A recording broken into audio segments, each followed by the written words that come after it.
ಗುಲ್ಬರ್ಗಾ ವಾರ್ತೆಗಳ ಪ್ರಾಯೋಜಕರು Devanand sari centre super market Kalaburagi. Devanand sari centre ಹಲವು ವರ್ಷಗಳಿಂದ ಕಲಬುರಗಿ ಮಹಾಜನತೆಯ ಭರವಸೆ ಗಳಿಸಿರುವ ರೇಷ್ಮೆ ಸೀರೆಗಳ ಅತಿ ದೊಡ್ಡ ಶೋರೂಮ್. ಹಬ್ಬಗಳು, ಮದುವೆ, ಉಪನಯನ ಹಾಗೂ ನಿಮ್ಮ ಮನೆಯ ಶುಭ ಸಮಾರಂಭಗಳಿಗೆ ಬೇಕಾಗುವ ರೇಷ್ಮೆ ಸೀರೆಗಳಿಗೆ ದೂರದ ಬೆಂಗಳೂರು, ಹೈದರಾಬಾದ್ ನಗರಗಳಿಗೆ ಹೋಗುವ ಅಗತ್ಯವಿಲ್ಲ. ದೇವಾನಂದ್ ಸ್ಯಾರಿ ಸೆಂಟರ್ ನೀಡುತ್ತಿದೆ exclusive silk sari collections. Devanand sari ಸೆಂಟರ್ನಲ್ಲಿ ಈಗ ಮದುವೆ ಮುಂತಾದ ಶುಭ ಸಮಾರಂಭಗಳಿಗೆ ಕಾಂಚೀವರಂ ಸೇರಿದಂತೆ wedding brocade saris, pure Dharmavaram ಸೀರೆಗಳು, ಪ್ಯೂರ್ ಬನಾರಸ್ ಸೀರೆಗಳು, pure Uppada silk, pure Ilkal ಸೀರೆಗಳು, pure fancy Gadwal silk, pure Paithani ಸೀರೆಗಳು, ಪ್ಯೂರ್ ಸಾಫ್ಟ್ ಸಿಲ್ಕ್ ಸೀರೆಗಳು ವಿವಿಧ ವಿನ್ಯಾಸಗಳಲ್ಲಿ. ಕಲಬುರಗಿಯಲ್ಲೇ ಅತಿ ದೊಡ್ಡ ಮತ್ತು ವಿಶಾಲವಾದ 10,000 ಚದುರ ಅಡಿ ಇರುವ ಏಕೈಕ sari centre Devanand sari centre. ಭೇಟಿ ಕೊಡಿ. Devanand sari centre, Kamath hotel ಹಿಂದುಗಡೆ, ಸೂಪರ್ ಮಾರ್ಕೆಟ್, ಕಲಬುರಗಿ.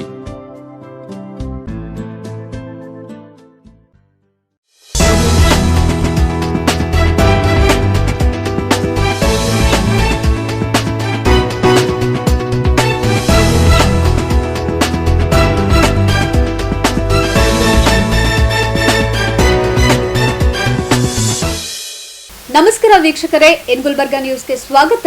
ನಾನು ಶಕುಂತಲಾ. ಮೊದಲಿಗೆ ಹೆಡ್ಲೈನ್ಸ್. ಹಲವು ದಿನಗಳಿಂದ ತಲೆಮರೆಸಿಕೊಂಡ ಆರೋಪಿಯನ್ನ ಬಂಧಿಸಿದ ಚಿತ್ತಾಪುರದ ಪೊಲೀಸರು. ತಿರಂಗಾ ಯಾತ್ರೆ ಪಕ್ಷಾತೀತವಾಗಿ ನಡೆಯಲಿ, ಶರಣುಪ್ಪಪ್ಪ ಮನವಿ. ವೇಗದೂತ ಬಸ್ ನಿಲುಗಡೆಗೆ ಗ್ರಾಮಸ್ಥರ ಒತ್ತಾಯ. The Hindu education plus career counselling 23ನೇ ಆವೃತ್ತಿ ಆರಂಭ. ರಘುನಂದನ್ ಸುದ್ದಿಗೋಷ್ಠಿ. ಇದೀಗ ವಾರ್ತೆಗಳ ವಿವರ. ಹಲವು ಪ್ರಕರಣಗಳಲ್ಲಿ ಪೊಲೀಸರಿಗೆ ಬೇಕಿದ್ದ ಕುಖ್ಯಾತ ಕಳ್ಳನನ್ನ ಬಂಧಿಸುವಲ್ಲಿ ಕಲಬುರಗಿ ಜಿಲ್ಲೆಯ ಚಿತ್ತಾಪುರ್ ಪೊಲೀಸರು ಯಶಸ್ವಿಯಾಗಿದ್ದಾರೆ. ಮನೆಗಳ್ಳತನ ದರೋಡೆ ಕ್ರಮದಲ್ಲಿ ಭಾಗಿಯಾಗಿ ಕಳೆದ 11 ತಿಂಗಳುಗಳಿಂದ ತಲೆಮರೆಸಿಕೊಂಡು ಓಡಾಡುತ್ತಿದ್ದ ಆರೋಪಿ ಶೇಖ್ ಪಾಷನನ್ನ ಕೊನೆಗೂ ಚಿತ್ತಾಪುರ್ ಪೊಲೀಸರು ಬಂಧಿಸಿ ಜೈಲಿಗಟ್ಟಿದ್ದಾರೆ. ಈ ಕುರಿತು ಸುದ್ದಿಗೋಷ್ಠಿ ನಡೆಸಿ ಮಾತನಾಡಿದ ಕಲಬುರಗಿ ಎಸ್ಪಿ ಅಡ್ಡೂರು ಶ್ರೀನಿವಾಸುಲು ಅವರು 2024ರ ಮೇ ತಿಂಗಳಿನಲ್ಲಿ ನಡೆದ ಕಳ್ಳತನ ಪ್ರಕರಣಕ್ಕೆ ಸಂಬಂಧಿಸಿದಂತೆ 2 ಆರೋಪಿಗಳನ್ನ ಈಗಾಗಲೇ ಬಂಧಿಸಲಾಗಿದ್ದು, 3ನೇ ಆರೋಪಿ ಶೇಖ್ ಪಾಷಾ ಕಳೆದ 11 ತಿಂಗಳಿಂದ ತನ್ನ ವಿಳಾಸವನ್ನ ಬದಲಿಸಿಕೊಂಡು ತಲೆಮರೆಸಿಕೊಂಡು ಓಡಾಡ್ತಿದ್ದ. ಈ ಕುರಿತು ತಂಡ ರಚಿಸಿ ಆರೋಪಿಯನ್ನ ಬಂಧಿಸಲಾಗಿದ್ದು, ಬಂಧಿತ ಆರೋಪಿಯಿಂದ 4 ಲಕ್ಷ ಮೌಲ್ಯದ ಚಿನ್ನಾಭರಣ ಹಾಗೂ ನಗದು ಹಣವನ್ನ ವಶಪಡಿಸಿಕೊಳ್ಳಲಾಗಿದೆ ಎಂದು ತಿಳಿಸಿದ್ದಾರೆ. ಇನ್ನು ಪ್ರಕರಣ ಭೇದಿಸಿ ಆರೋಪಿಯನ್ನ ಪತ್ತೆ ಹಚ್ಚುವಲ್ಲಿ ಯಶಸ್ವಿಯಾದ ಚಿತ್ತಾಪುರ್ ಪೊಲೀಸರಿಗೆ ಎಸ್ಪಿ ಅಡ್ಡೂರು ಶ್ರೀನಿವಾಸುಲು ಅವರು ಪ್ರಶಂಸನಾ ಪತ್ರವನ್ನ ನೀಡಿ ಪ್ರೋತ್ಸಾಹಿಸಿದರು. ಚಿತ್ತಾಪುರ್ ಪೊಲೀಸ್ ಠಾಣಾ ವ್ಯಾಪ್ತಿಯಲ್ಲಿ ಈ ಹಿಂದೆ ಮೇ 2024 ರಂದು ಚಿತ್ತಾಪುರ್ ಠಾಣೆಯಲ್ಲಿ ಒಂದು ಪ್ರಕರಣ ದಾಖಲಾಗಿರುತ್ತದೆ. 64/2024 ಅಂತ ಕಳ್ಳತನ ಪ್ರಕರಣ. ಇದರಲ್ಲಿ ಈಗಾಗಲೇ ನಾವು 2 ಆರೋಪಿಗಳನ್ನು ವಶಕ್ಕೆ ಪಡೆದು ನ್ಯಾಯಾಂಗ ಬಂಧನಕ್ಕೆ ಕಳಿಸ್ಕೊಟ್ಟಿದ್ವಿ. ಆ ಕೇಸಲ್ಲಿ ಒಬ್ಬ ಆರೋಪಿತ ನೇಮು ಶೇಖ್ ಪಾಷಾ ಅಂತ 3ನೇ ಆರೋಪಿ ಆಗಿದ್ದ. ಬಟ್ ಅವರು ನಮಗೆ ಸಿಗಲಿಲ್ಲ. ಆವಾಗ ಕಳೆದ 11 ಮಂತ್ಸಿಂದ ಅವರು ಕಂಟಿನ್ಯೂಸ್ ಆಗಿ ಅಬ್ಸ್ಕಾಂಡಿಂಗ್ ಇದ್ದಿದ್ದರು. ಅವರು ಪತ್ತೆ ಹಚ್ಚಲಿಕ್ಕೆ ತಂಡಗಳೆಲ್ಲ ರಚನೆ ಮಾಡಿದ್ವಿ, ಬಟ್ ಇನಿಷಿಯಲ್ ಆಗಿ ಸಿಗಲಿಲ್ಲ. ಈಗ ಮತ್ತೆ ಹೊಸದಾಗಿ ಒಂದು ತಂಡವನ್ನು ರಚನೆ ಮಾಡಿ ನಾವು ಅವ್ರನ್ನೇ ವಶಪಡಿಸ್ಕೊಳ್ಳೋಕ್ಕೆ ಆದೇಶ ನೀಡಿದ ಮೇರೆಗೆ ಈ DYSP ಶಾಬಾ ಶಂಕರಗೌಡ್ ಪಾಟೀಲ್ ಅವರ ನೇತೃತ್ವದಲ್ಲಿ ಮತ್ತು CPI ಚಿತ್ತಾಪುರ್ ಮತ್ತು PSI ಚಿತ್ತಾಪುರ್ ಮತ್ತು ಅವರ ಇನ್ನೊಬ್ಬರು PSI ಆಗಿರೋ ಚಂದ್ರಾಮಪ್ಪ ಮತ್ತು ಅವರ ಸಿಬ್ಬಂದಿ ಆಗಿರುವಂತಹ Basavaraj HC, Dattatreya PC, Savikumar PC, Ravikumar PC, Manjunath PC, Eeresh, Siddaramesh ಇವರೆಲ್ಲ ಒಂದು ತಂಡವಾಗಿ ಅವ್ರನ್ನ ಆರೋಪಿಯನ್ನು ಹುಡುಕ್ಲಿಕ್ಕೆ ಎಲ್ಲ ಕಡೆ ಓಡಾಡಿದರು. ಮೇಯ್ನ್ ಈ ಆರೋಪಿ ಯಾರಿದ್ದಾರೋ ಅಂದರೆ ಇವರು ಒಂದು ಟ್ರೈನ್ ಅಫೆಂಡರ್ ಆಗಿದ್ದಾನೆ. ಸತತವಾಗಿ ಇವನ್ನೆಲ್ಲ ಟಾರ್ಗೆಟ್ ಮಾಡಿರುವುದು ಎಲ್ಲ ಟ್ರೈನಲ್ಲಿ ಒಂದು ಕಡೆಯಿಂದ ಟ್ರೈನ್ ಹತ್ಕೊಂಡು ಇನ್ನೊಂದು ಕಡೆ ಹೋಗುವ ಟೈಮಲ್ಲಿ ಇವನು ಕಳ್ಳತನ ಮಾಡ್ತಾ ಇರ್ತಾನೆ. ಸೊ ಅವನಿಗೋಸ್ಕರ ನಾವು ಎಲ್ಲ ರೈಲ್ವೆ ಸ್ಟೇಷನ್ಸಲ್ಲಿ ಸರ್ಪ್ರೈಸಾಗಿ ಚೆಕ್ ಮಾಡ್ತಾ ಇದ್ದಾಗ 10th ಮೇ 2025 ರಂದು ಅವರು ಈ ವಾಡಿ ರೈಲ್ವೆ ನಿಲ್ದಾಣದಲ್ಲಿ ಅನುಮಾನಾಸ್ಪದವಾಗಿ ಓಡಾಡ್ತಾ ಇದ್ದು ನಮ್ಗೆ ಪೊಲೀಸ್ ಅವ್ರಿಗೆ ಕಂಡಿದ್ದಾರೆ. ಇಮಿಡಿಯೇಟಾಗಿ ಅವರು ವಶಪಡಿಸ್ಕೊಂಡು ಅವ್ರನ್ನ ಏನು ಈ ಚಿತ್ತಾಪುರ ಹಳೆ ಪ್ರಕರಣ 64/2024 ಪ್ರಕರಣದಲ್ಲಿ ವಿಚಾರಣೆ ಮಾಡಿದ ಸಂದರ್ಭದಲ್ಲಿ ಅವರು ಇನ್ನೊಂದು 3 ಪ್ರಕರಣಗಳಲ್ಲಿ ಭಾಗಿಯಾಗಿರುವುದು ಕಂಡು ಬಂದಿದೆ.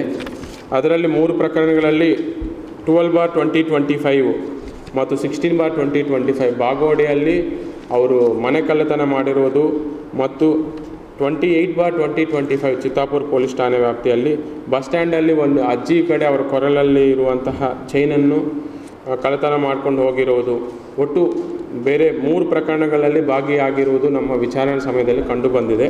ಆ 3 ಪ್ರಕರಣಗಳಲ್ಲಿ ಈ ಆರೋಪಿತರನ್ನು ನಾವು ದಸ್ತಗಿರಿ ಮಾಡಿ ನ್ಯಾಯಾಂಗ ಬಂಧನ ಕೊಟ್ಟಿದ್ದೇವೆ ಮತ್ತು ಈ 3 ಪ್ರಕರಣಗಳಲ್ಲಿ ಸೇರಿ ಒಟ್ಟು 42 ಗ್ರಾಮ ಗೋಲ್ಡು, 100 ಗ್ರಾಮ್ ಸಿಲ್ವರು ಮತ್ತು 10,400 ರೂಪೀಸ್ ಕ್ಯಾಶನ್ನು ನಾವು ವಶಪಡಿಸಿಕೊಂಡಿದ್ದೇವೆ. ಈಗ ಇವರು ಪೂರ್ತಿ ಡೀಟೇಲ್ಸ್ ನೋಡಿದರೆ ಇವರ ಹೆಸರು ಶೇಖ್ ಪಾಷಾ ಅಂತ, 28 ವರ್ಷ. ಇವರು ನೇಟಿವ್ ವಾಡಿ ಇದ್ದಾನೆ, ಬಟ್ ಅವರು ಇರುವುದೆಲ್ಲ ಸೋಲಾಪುರ್, ಪುಣೆ ಮತ್ತು ಇವರು ಕೆಲಸ ಮಾಡೋದಿಲ್ಲ. ಬಟ್ ಈ ಹಿಂದೆ ಇವ್ರ ಮೇಲೆ ರೈಲ್ವೆ ಪೊಲೀಸ್ ಠಾಣೆಯಲ್ಲಿ ಸಾಕಷ್ಟು ಪ್ರಕರಣಗಳು ದಾಖಲಾಗಿವೆ. ಇವರು ಇವ್ರದ್ದು ಏನಂದರೆ ಟ್ರೈನ್ ಅಫೆಂಡರ್. ಟ್ರೈನ್ ಮೂವ್ ಆಗ್ತಿದ್ದಾಗ ಟ್ರೈನ್ ಒಳಗಡೆ ಕಳ್ತನ ಮಾಡೋದು, ಪಿಕ್ ಪಾಕೆಟಿಂಗ್ ಮಾಡೋದು, ಇಂಥದ್ದು ಇವರದು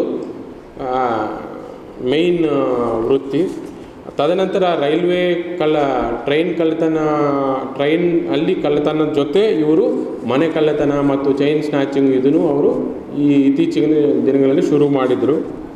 ನಮ್ಮ ಚಿತ್ತಾಪುರಲ್ಲಿ 3 ಪ್ರಕರಣಗಳು, 2 ಮನೆ ಕಳ್ಳತನ, 1 ಬಸ್ ಸ್ಟ್ಯಾಂಡಲ್ಲಿ ಕೊರಳಲ್ಲಿರುವ ಚೈನ್ ಸ್ನ್ಯಾಚಿಂಗ್, 3 ಕೇಸಸ್ಸು ಇವರು ಭಾಗಿಯಾಗಿರೋದು ಕಂಡು ಬಂದಿದೆ. ಇವರ ಮೇಲೆ ವಾಡಿ ಪೊಲೀಸ್ ಠಾಣೆಯಲ್ಲಿ ಅಫ್ಜಲ್ಪುರ, ಯಾದಗಿರಿ, ಚಿತ್ತಾಪುರ ಮತ್ತು ರೈಲ್ವೆ ಇಲಾಖೆಯಲ್ಲಿ ಸೇರಿ ಸಾಕಷ್ಟು ಪ್ರಕರಣಗಳು ದಾಖಲಾಗಿವೆ ಮತ್ತು ಇವರು ಆ ಪ್ರಕರಣಗಳನ್ನು ಅರೆಸ್ಟ್ ಆಗಿದ್ದಾರೆ. ಸೊ ಇವ್ರನ್ನೆಲ್ಲ ಇಷ್ಟು 11 ಮಂತ್ಸಿಂದ ಇವರು ಅಬ್ಸ್ಕಾಂಡಿಂಗ್ ಆಗಿದ್ದವ್ರನ್ನ ನಾವು ಪತ್ತೆ ಮಾಡಿ ಅವ್ರ ಕಡೆ 3 ಕೇಸಸ್ ಡಿಟೆಕ್ಟ್ ಮಾಡಿದ entire DYSP Shahabad sub division team ಮತ್ತು ಚಿತ್ತಾಪುರ ಸರ್ಕಿಲ್ ಟೀಮು ಮತ್ತು ಚಿತ್ತಾಪುರ ಪೊಲೀಸ್ ಠಾಣೆ ಟೀಮ್ಗೆ ನಾನು ಅಭಿನಂದನೆಗಳನ್ನು ಸಲ್ಲಿಸುತ್ತೇನೆ. ಈ ಸಂದರ್ಭದಲ್ಲಿ ಅಪ್ಪರ್ ಪೊಲೀಸ್ ಅಧೀಕ್ಷಕರಾದ Mahesh Meghannanavar, DYSP Shankaragouda Patil, CPI Chandrashekar Tigadi, PSI Shrishail Ambati ಸೇರಿದಂತೆ ಅನೇಕ ಪೊಲೀಸ್ ಅಧಿಕಾರಿಗಳು ಉಪಸ್ಥಿತರಿದ್ದರು. Bureau report in Gulbarga news. Tiranga ಯಾತ್ರೆಯನ್ನು ರಾಷ್ಟ್ರ ರಕ್ಷಣೆಗಾಗಿ ನಾಗರಿಕರು ಎಂಬ ಬ್ಯಾನರ್ ಅಡಿಯಲ್ಲಿ ನಡೆಯಬೇಕು ಎಂದು HKCCI ಅಧ್ಯಕ್ಷ ಶರಣುಪಪ್ಪ ಅವರು ಒತ್ತಾಯಿಸಿದ್ದಾರೆ. ನಗರದಲ್ಲಿ ಸುದ್ದಿಗೋಷ್ಠಿ ನಡೆಸಿ ಮಾತನಾಡಿದ ಅವರು, ತಿರಂಗ ಯಾತ್ರೆಯ ಸಮಯದಲ್ಲಿ ಆಪರೇಷನ್ ಸಿಂಧೂರ ಲೋಗೋ ಮತ್ತು ಸಶಸ್ತ್ರ ಪಡೆಗಳ ಫೋಟೋಗಳನ್ನು ಮಾತ್ರ ಬಳಸಬೇಕು. ಯಾವುದೇ ಬಿಜೆಪಿ ಅಥವಾ ಸಂಘಟನೆಗೆ ಸಂಬಂಧಿಸಿದ ಫೋಟೋಗಳನ್ನು ಬಳಸಬಾರದು. ಯಾತ್ರೆಯಲ್ಲಿ ನಾವು ಸೇನಾ ಪಡೆಯೊಂದಿಗೆ ಇದ್ದೇವೆ ಮತ್ತು ಆಪರೇಷನ್ ಸಿಂಧೂರ ಜೊತೆ ರಾಷ್ಟ್ರ ಎಂಬ ದೊಡ್ಡ ಬ್ಯಾನರ್ ಇರಬೇಕು. ಭಾರತದ ವಿಜಯಕ್ಕಾಗಿ ಪ್ರಾರ್ಥಿಸುವ ಸಶಸ್ತ್ರ ಪಡೆಗಳ ಸುರಕ್ಷತೆ, ಸಶಸ್ತ್ರ ಪಡೆಗಳು ಮತ್ತು ಪ್ಯಾರಾ ಮಿಲಿಟರಿ ಪಡೆಗಳಿಗೆ ಧನ್ಯವಾದ ಹೇಳುವ ಪಾಕಿಸ್ತಾನ್ ಮತ್ತು ಅದರ ಸೈನ್ಯವನ್ನು ಖಂಡಿಸುವ ಫಲಕಗಳನ್ನು ಬಳಸಬೇಕು. ತಿರಂಗ ಯಾತ್ರೆಯನ್ನು ವಿವಿಧ ಹಂತಗಳಲ್ಲಿ ಯೋಚಿಸಬೇಕು. ಜಿಲ್ಲಾ ಕೇಂದ್ರಗಳಲ್ಲಿ ಮೇ 17ರಂದು ತಿರಂಗ ಯಾತ್ರೆಯನ್ನ ಆಯೋಜಿಸಬೇಕು. ಜಿಲ್ಲಾ ಕೇಂದ್ರಗಳಲ್ಲಿ ಕನಿಷ್ಠ 4 ರಿಂದ 5 ಸಾವಿರ ಸಂಖ್ಯೆಯಲ್ಲಿ ಭಾಗವಹಿಸುವಂತೆ ನೋಡಿಕೊಳ್ಳುವುದು.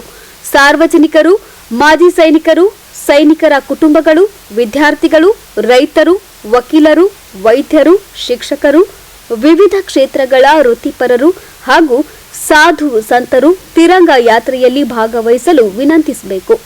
ತಿರಂಗ ಯಾತ್ರೆಯು ಶಾಂತಿ, ಶಿಸ್ತುಬದ್ಧತೆ ಹಾಗೂ ಉತ್ಸಾಹದಿಂದ ಕೂಡಿರಬೇಕು.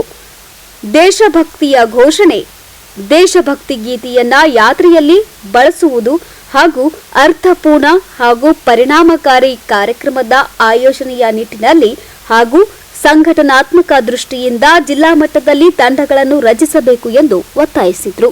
ಗ್ರಾಮಕ್ಕೆ ಆಲ್ರೆಡಿ ಏನು KSRTC ಬಸ್ಗಳದಾವಲ್ಲ ರೀ, ಪ್ರತಿಯೊಂದು ಡಿಪೋದು ಬಸ್ಗಳು ನಿಲ್ಲಬೇಕು ಅಂತ ಹೇಳ್ಬಿಟ್ಟು ನಾವು ಆಲ್ರೆಡಿ ಎಲ್ಲ ಅರ್ಜಿಗಳೆಲ್ಲ ಸಲ್ಲಿಸಿದ್ವಿ ರೀ. ಕಲ್ಯಾಣ ಕರ್ನಾಟಕ ಏನು ಬಸ್ ಡಿಪೋಗಳೆಲ್ಲ ಎಲ್ರಿಗೂ ಸಲ್ಲಿಸಿದ್ರಿ. ಅವ್ರೇನು ಮಾಡ್ಯಾರ ರೀ, ಆರ್ಡರ್ ಮಾಡಿದ್ರು ಕೂಡ ಈ ಸದ್ಯಕ್ಕೆ ಏನು ಮಾಡ್ತಿದ್ದಾರೆ ಅಂತಂದ್ರೆ ಅವರು ಬಸ್ಸೇ ಸ್ಟಾಪ್ ಮಾಡಲ್ಲಾಗ್ಯಾರ ರೀ. ಹಾಗಾಗಿ ಏನಾಗ್ತದೆ ಅಂತಂದ್ರೆ ನಮ್ಮ ಪ್ರತಾಪದ ಗ್ರಾಮಕ್ಕೆ ಏನಂದ್ರೆ ಟೋಟಲಿ ಒಂದು 21 ಹಳ್ಳಿಗಳು ಬರ್ತಾರೆ ಸುತ್ತಮುತ್ತ. ಹಾಗಾಗಿ ಒಂದು ದೊಡ್ಡದಲ್ಲಿ ಪೊಲೀಸ್ ಸ್ಟೇಷನ್ ಅದ ರೀ, ನಾಡ ಕಚೇರಿ ಅದ, ಅಂದ್ರೆ ದೊಡ್ಡ ಒಂದು ಗ್ರಾಮಗಳದ. ಹಾಗಾಗಿ ಏನಾಗ್ತದೆ ಅಂತಂದ್ರೆ ಈಗ ದಾವಣಗೆರೆ, ಬಳ್ಳಾರಿ, ಈ ಥರ ಹುಬ್ಬಳ್ಳಿ, ಈ ಥರ ಏನಾದರೂ ದೂರ ಪ್ರದೇಶಗಳೇನಾದ್ರು ಹೋಗೋರಿದ್ರು ಅಂತಂದ್ರೆ ನಾವು ಅಲ್ಲಿ ಜವರಿಗೆ ಹೋಗಬೇಕಾಗ್ತದೆ, ಇಲ್ಲಾಂದ್ರೆ ಕಲಬುರಗಿ ಬರಬೇಕಾಗ್ತದೆ. ಈ ಪರಿಸ್ಥಿತಿ ಇದೆ. ಹಾಗಾಗಿ ಶಾಲಾ ಮಕ್ಕಳಿಗೂ ಭಾಳ ತೊಂದರೆ ಆಗ್ಲಿಕ್ಕತ್ತ ಅಂತೇಳಿ ಈ ಥರ ಕೊಟ್ಟರು ಕೂಡ ಇಲ್ಲ ಅಧಿಕಾರಿಗಳ ಬೇಜವಾಬ್ದಾರಿಯಿಂದ ಏನು ಮಾಡ್ತಿದ್ದಾರೆ ಅಂತಂದ್ರೆ ಕರೆಕ್ಟಾಗಿ ಬಸ್ಸೇ ಸ್ಟಾಪ್ಗಳು ಮಾಡ್ತಾಯಿಲ್ಲ.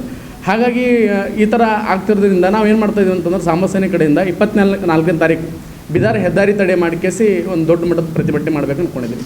ಯಾಕಂತಂದ್ರೆ ಅರ್ಥ ಮಾಡ್ಕೋಬೇಕು, ನಾವು ಪ್ರತಿಯೊಬ್ಬರು ಕೂಡ ಕಾಯಕವೇ ಕೈಲಾಸ ಅಂತ ಹೇಳೋಂಥ ನಮ್ಮ ಪ್ರದೇಶದಲ್ಲಿ ಅಧಿಕಾರಿಗಳು ಯಾವ ರೀತಿ ದುರ್ವರ್ತನೆ ಮಾಡ್ತಿದ್ದಾರೆ ಅಂತ. ಪ್ರತಿಯೊಬ್ಬರು ಕೂಡ ಸಾರ್ವಜನಿಕ ಅಂದ್ರೆ ಸೇವೆ ಅದ, ಆ ಸೇವೆ ಕೆಲಸಗಳು ಮಾಡಬೇಕು, ಸೇವೆ ಸಲ್ಲಿಸಬೇಕು. ಅಂದರೆ ಸರ್ಕಾರದ ಕೆಲಸ ದೇವ್ರ ಕೆಲಸ ಅಂತೇಳಿ ಮಾಡೋದು ಬಿಟ್ಬಿಟ್ಟು ಅವರು ಕಾಟಾಚಾರಕ್ಕಾಗಿ ಏನಪ್ಪ ಅಂತಂದ್ರೆ ಕರೆಕ್ಟಾಗಿ ಸಾರ್ವಜನಿಕರಿಗೆ ಕರೆಕ್ಟಾಗಿ ಮಾತಾಡಲ್ಲ. ಆಮೇಲೆ ಯಾರು ಹೆಣ್ಮಕ್ಳಿದ್ರು ಬಸ್ಸೇ ನಿಲ್ಸಲ್ಲ, ಹಂಗೆ ಹೋಗ್ಬಿಡ್ತಿರ್ತಾರೆ. ಈ ಪರಿಸ್ಥಿತಿ ಆದ್ರೆ ಹೆಂಗೆ ಆಗ್ತದೆ ಅಂತೇಳಿ ಅರ್ಥ ಮಾಡ್ಕೋಬೇಕಲ್ಲ. ಸರ್ಕಾರ ಶಕ್ತಿ ಯೋಜನೆಯಿಂದ ಏನಾದರೂ ಫಸ್ಟ್ ಬಸ್ ಹೆಣ್ಮಕ್ಳಿಗೆ ಫ್ರೀ ಮಾಡ್ಯದ, ಅದು ಒಂದು ಒಳ್ಳೇದಾಗಲಿ ಅಂತೇಳಿ ಮಾಡ್ಯದ. ಆದ್ರೆ ಈ ಅಧಿಕಾರಿಗಳು ಏನು ಮಾಡ್ತಾರೆ ಅಂದ್ರೆ ಕರೆಕ್ಟಾಗಿ ಕೆಲಸ ಮಾಡೋದು ಏನು ಮಾಡ್ತಾರೆ ಅಂತಂದು ಬೇಜವಾಬ್ದಾರಿಯಿಂದ ಬಸ್ಗಳು ಸ್ಟಾಪ್ ಮಾಡ್ತಾ ಇಲ್ಲ. ಹೀಗಾಗಿ ಭಾಳ ಸಾರ್ವಜನಿಕರು ಭಾಳ ತೊಂದರೆ ಆಗ್ಯದ. ಏನಾಗ್ತಂದು ಈಗ ನಾನ್ ಸ್ಟಾಪ್ ಬಸ್ ಏನೋ ಸ್ಟಾಪ್ ಕೊಟ್ಟಿಲ್ಲ ಅಂತಂದ್ರೆ ನಾವು ಕಲಬುರಗಿಯಿಂದ ನಮ್ಮ ಪ್ರತಾಪದ ಹೋಗ್ಬೇಕಂತಂದ್ರೆ ನಾವು ಜವರಿಗೆ ಟಿಕೆಟ್ ತೊಗೋಬೇಕಾಗ್ತದೆ. ಜವರಿಗೆ ಟಿಕೆಟ್ ತೆಗೆದ ಮೇಲೆ ಬಸ್ ಸ್ವಲ್ಪ ಎಲ್ಲೋ ಸೆಂಟ್ರಲ್ ಬಸ್ ಸ್ಟಾಪ್ ಕೊಟ್ಬಿಟ್ಟು ಹೋಗಂಗೆ ಪರಿಸ್ಥಿತಿ ಆಗ್ತದೆ. ಆ ಜವರಿ ಕಡೆಯಿಂದ ಪ್ರತಾಪದ ಬರಬೇಕು ಅಂತಂದ್ರೆ ನಾವು ಕಲಬುರಗಿ ಟಿಕೆಟ್ ತೊಗೊಂಡು ಪರಿಸ್ಥಿತಿ ಬಂದದ. ಹೀಗಾಗಿ ಮೊದಲೇ ನಮ್ಮ ಕಲ್ಯಾಣ ಕರ್ನಾಟಕ ಭಾಳ ಬಡತನದಿಂದ ಕೂಡ್ಯದ, ಈ ಪರಿಸ್ಥಿತಿ ಅದ. ಆದರೂ ಕೂಡ ಈ ಅಧಿಕಾರಿಗಳ ಬೇಜವಾಬ್ದಾರಿ ತನದಿಂದ ಏನಾಗ್ಲಿಕ್ಕಂತಂದ್ರೆ ಯಾವುದೋ ಸಾರ್ವಜನಿಕರಿಗೆ ಪ್ರಯಾಣಿಕರಿಗೆ ಒಂದು ರೆಸ್ಪೆಕ್ಟ್ ಇಲ್ಲದೆ ಆ ಥರ ಪರಿಸ್ಥಿತಿ ಆಗ್ಯದ. ಹೀಗಾಗಿ ಅಧಿಕಾರಿಗಳು ಈ ಸುದ್ದಿಗೋಷ್ಠಿದ ಮುಖಾಂತರ ಅವರಿಗೆ ಗಡುವು ಕೊಡ್ಲಿಕ್ಕತ್ತೀವಿ. 24ನೇ ತಾರೀಕು ಒಳಗಡೆ ಏನಾದರೂ ಅವ್ರು ಪ್ರತಿಯೊಂದು ಕೂಡ ಅಲ್ಲಿ ಒಂದು ಬಸ್ ಕಂಟ್ರೋಲ್ ಪಾಯಿಂಟ್ ಮಾಡ್ಕೇಸಿ ಪ್ರತಿಯೊಂದು ಕೂಡ ಬಸ್ಸಲ್ಲಿ ನಿಲ್ಲಬೇಕು.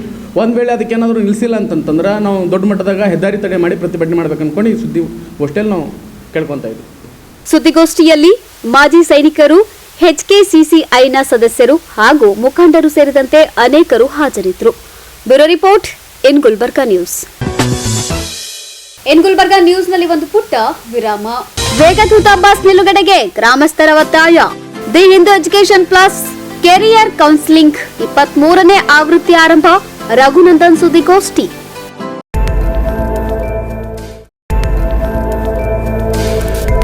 ಇನ್ ಗುಲ್ಬರ್ಗಾ ವಾರ್ತೆಗಳ ಪ್ರಾಯೋಜಕರು Devanand sari centre super market. Devanand sari centre ಹಲವು ವರ್ಷಗಳಿಂದ ಕಲ್ಬುರ್ಗಿ ಮಹಾಜನತೆಯ ಭರವಸೆ ಗಳಿಸಿರುವ ರೇಷ್ಮೆ ಸೀರೆಗಳ ಅತಿ ದೊಡ್ಡ ಶೋರೂಮ್. ಹಬ್ಬಗಳು, ಮದುವೆ, ಉಪನಯನ ಹಾಗೂ ನಿಮ್ಮ ಮನೆಯ ಶುಭ ಸಮಾರಂಭಗಳಿಗೆ ಬೇಕಾಗುವ ರೇಷ್ಮೆ ಸೀರೆಗಳಿಗೆ ದೂರದ ಬೆಂಗಳೂರು, ಹೈದರಾಬಾದ್ ನಗರಗಳಿಗೆ ಹೋಗುವ ಅಗತ್ಯವಿಲ್ಲ. ದೇವಾನಂದ್ ಸ್ಯಾರಿ ಸೆಂಟರ್ ನೀಡುತ್ತಿದೆ exclusive silk sari collections. Devanand sari ಸೆಂಟರ್ನಲ್ಲಿ ಈಗ ಮದುವೆ ಮುಂತಾದ ಶುಭ ಸಮಾರಂಭಗಳಿಗೆ ಕಾಂಚೀವರಂ ಸೇರಿದಂತೆ wedding brocade saris, pure Dharmavaram ಸೀರೆಗಳು, ಪ್ಯೂರ್ ಬನಾರಸ್ ಸೀರೆಗಳು, pure Uppada silk, pure Ilkal ಸೀರೆಗಳು, pure fancy Gadwal silk, pure Paithani ಸೀರೆಗಳು, ಪ್ಯೂರ್ ಸಾಫ್ಟ್ ಸಿಲ್ಕ್ ಸೀರೆಗಳು ವಿವಿಧ ವಿನ್ಯಾಸಗಳಲ್ಲಿ. ಕಲಬುರಗಿಯಲ್ಲೇ ಅತಿ ದೊಡ್ಡ ಮತ್ತು ವಿಶಾಲವಾದ 10,000 ಚದುರ ಅಡಿ ಇರುವ ಏಕೈಕ sari centre Devanand sari centre. ಭೇಟಿ ಕೊಡಿ. Devanand sari centre, Kamath hotel ಹಿಂದುಗಡೆ, ಸೂಪರ್ ಮಾರ್ಕೆಟ್, ಕಲಬುರ್ಗಿ. ಶ್ರೀ ಶರಣಬಸವೇಶ್ವರ ವಿದ್ಯಾವರ್ಧಕ ಸಂಘದ ಅಡಿಯಲ್ಲಿನ ಮುಕ್ತಾಂಬಿಕಾ ಪದವಿ ಪೂರ್ವ ವಸತಿಯುಕ್ತ ವಿಜ್ಞಾನ ಮಹಿಳಾ ಮಹಾವಿದ್ಯಾಲಯ.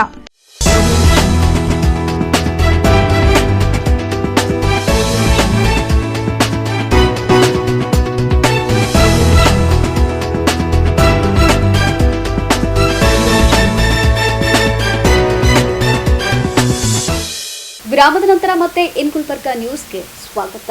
ಫರ್ತಾಬಾದ್ ಗ್ರಾಮಕ್ಕೆ ಬಸ್ ಸಮಸ್ಯೆ ಉಂಟಾಗಿದ್ದು ವೇಗದೂತ ವಾಹನ ನಿಲುಗಡೆ ಮಾಡುವಂತೆ ಸಾಂಬಾ ಸೇನೆ ಸಂಘಟನೆಯ ಅಧ್ಯಕ್ಷ ಎಎಸ್ ಮಲ್ಲಿಕಾರ್ಜುನ್ ಸಾಮ್ರಾಟ್ ಒತ್ತಾಯಿಸಿದ್ದಾರೆ.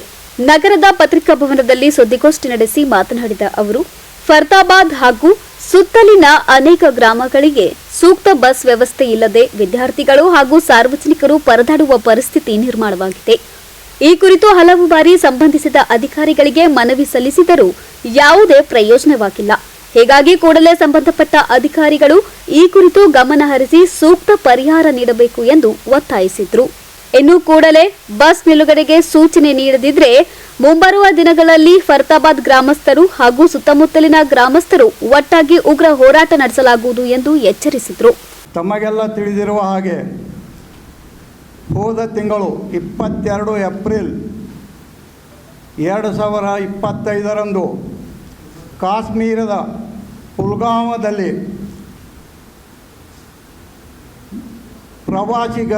ಅಮಾಯಕ ಪ್ರವಾಸಿಗರ ವಿಶೇಷವಾಗಿ ಹಿಂದೂ ಧರ್ಮದವರನ್ನು ವಿಂಗಡಿಸಿ ಭಯೋತ್ಪಾದಕರು ಅವರನ್ನು ಹತ್ಯೆಗೈದಿದ್ದು ಅತ್ಯಂತ ಘೋರ ನಿಂದನೀಯ. ಈ ಬಗ್ಗೆ ತದನಂತರ ದೇಶದಲ್ಲಿ ಹಬ್ಬಿಕೊಂಡಿರುವಂಥ ಒಂದು ಪ್ರತೀಕಾರದ ವಾತಾವರಣ ತಮಗೆಲ್ಲರಿಗೂ ಗೊತ್ತಿದ್ದ ವಿಷಯ. ತದನಂತರ ರಾಜತಂತ್ರದಿಂದ ಆರ್ಥಿಕವಾಗಿ ವ್ಯಾಪಾರಿಕವಾಗಿ ದೇಶದ ಪ್ರಧಾನಮಂತ್ರಿಯವರು ಶ್ರೀ ನರೇಂದ್ರ ಮೋದಿಯವರು ಕೈಗೊಂಡ ನಿರ್ಧಾರಗಳು, ತದನಂತರ ಸ್ವತಂತ್ರವಾಗಿ ಭಾರತ ದೇಶದ ಸೈನ್ಯಕ್ಕೆ ನಿರ್ಧಾರ ತೆಗೆದುಕೊಂಡು ಸ್ಥಳ ನಿಮ್ಮದೇ, ಸಮಯ ನಿಮ್ಮದೇ, ಕಾರ್ಯಾಚರಣೆ ನಿಮ್ಮದೇ ಅಂತ ಏನು ಸ್ವತಂತ್ರವಾಗಿ ಅವರಿಗೆ ಒಂದು ನಿರ್ಧಾರ ತಗೊಳ್ಳಲು ಎಡೆಮಾಡಿಕೊಟ್ಟರು. ಅದರಿಂದ ಪ್ರಪಂಚದ ಅತ್ಯಂತ ಶ್ರೇಷ್ಠ ಮತ್ತು ಬಲಿಷ್ಠವಾದ ಸೈನ್ಯಗಳಲ್ಲಿ 2ನೇ ಸ್ಥಾನ ಹೊಂದಿರುವ ನಮ್ಮ ದೇಶದ ಸೈನ್ಯ ಕಾರ್ಯಾಚರಣೆ ಪ್ರಪಂಚದ ಇತರ ರಾಷ್ಟ್ರಗಳು ಕೂಡ ಬೆರಗಾಗುವಂತೆ ಒಂದು ಕಾರ್ಯಾಚರಣೆ ಮಾಡಿ ಭಯೋತ್ಪಾದಕರ 9 ಅಡಗುತಾಣಗಳು ಮತ್ತು ಅವರ ತರಬೇತಿ ಕೇಂದ್ರಗಳನ್ನು ಧ್ವಂಸಗೊಳಿಸಿ ನಮ್ಮ ವೈರಿ ರಾಷ್ಟ್ರದ ಪಾಕಿಸ್ತಾನದ ವಾಯುನೆಲೆಯನ್ನು ನಾಶಪಡಿಸಿ ಅವರಲ್ಲಿ ಅತ್ಯಂತ ಭಯಾನಕ ಮತ್ತು ಭಯಭೀತಿಯನ್ನು ಹುಟ್ಟಿಸಿ ಇನ್ನು ಮುಂದೆ ಇಂಥ ಒಂದು ಸಣ್ಣ ಪುಟ್ಟ ಘಟನೆಗಳನ್ನು ನಡೆಸಿದರೂ ಕೂಡ ನಮ್ಮ ಈ ಆಪರೇಷನ್ ಸಿಂಧೂರ್ ಅನ್ನೋದು ಇನ್ನೂ ಕೊನೆಗೊಂಡಿಲ್ಲ, ಪ್ರಾರಂಭವಷ್ಟೇ. ಇಂಥ ಒಂದು ಕಾರ್ಯ ಕೈಗೊಂಡರೆ ನಿಮ್ಮನ್ನು ಸರ್ವ ನಿರ್ಮೂಲನೆ ಮಾಡುವ ಒಂದು ನಮ್ಮ ಮನೋಸ್ಥಿತಿ ಇದೆ, ಅದಕ್ಕೆ ಅವಕಾಶ ಕೊಡಬೇಡಿ ಎಂದು ಅವರನ್ನು ಎಚ್ಚರಗೊಳಿಸಲಾಗಿದೆ. ಅದರಂತೆ ಪ್ರಪಂಚದ ಇತರ ರಾಷ್ಟ್ರಗಳಿಗೂ ಕೂಡ ಬೆರಗಾಗುವಂತೆ ಆಧುನಿಕ ಸೈನ್ಯದ ನಮ್ಮ ಬಲವನ್ನು ತೋರಿಸಿಕೊಟ್ಟ ನಮ್ಮ ಸೈನ್ಯದ ಈ ಕಾರ್ಯಾಚರಣೆ ಪ್ರಶಂಸನೀಯ. ಇದರಂತೆ ಈ ನಮ್ಮ ಜಿಲ್ಲೆಯ ಮಾಜಿ ಸೈನಿಕರಲ್ಲಿಯೂ ಕೂಡ ದೇಶದ ನಾಗರಿಕರಂತೆ ರಕ್ತ ಬಿಸಿಯಾಗಿ ಹೊರಹೊಮ್ಮಿ ವೈರಿ ರಾಷ್ಟ್ರದ ಸೈನ್ಯದೊಂದಿಗೆ ಮತ್ತೊಮ್ಮೆ ಈಗಾಗಲೇ 1-2 ಯುದ್ಧಗಳಲ್ಲಿ ಭಾಗಿಯಾಗಿ ಮಾಜಿ ಸೈನಿಕರಾದವರು ಇದ್ದಾರೆ. ಇಂಥ ಒಂದು ಅವಕಾಶದಿಂದ ವಂಚಿತರಾಗಿ ಕೇವಲ ಸೇವೆ ಸಲ್ಲಿಸಿ ಬಂದಂಥ ಸೈನಿಕರು ಇದ್ದಾರೆ.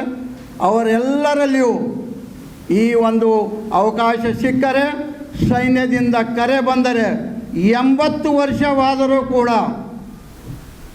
ಆ ವಯಸ್ಸಿನ ಪರಿವೇ ಇಲ್ಲದೆ ಭಾಗವಹಿಸಿ ತಮ್ಮ ಕೈಲಾದ ಮಟ್ಟಿಗೆ ನಮ್ಮ ಸೈನ್ಯಕ್ಕೆ ಬಲ ತುಂಬುವ ಒಂದು ಆಶೆಯನ್ನು ನಮ್ಮ ಮನಸ್ಸಿನಲ್ಲಿ ಬಂದಿದೆ. ಅದಕ್ಕೆ ಅವಕಾಶ ಕೊಟ್ಟರೆ ನಾವು ಹೋಗಲು ಸಿದ್ಧರಾಗಿವೆ ಎಂದು ತಿಳಿಸುತ್ತಾ,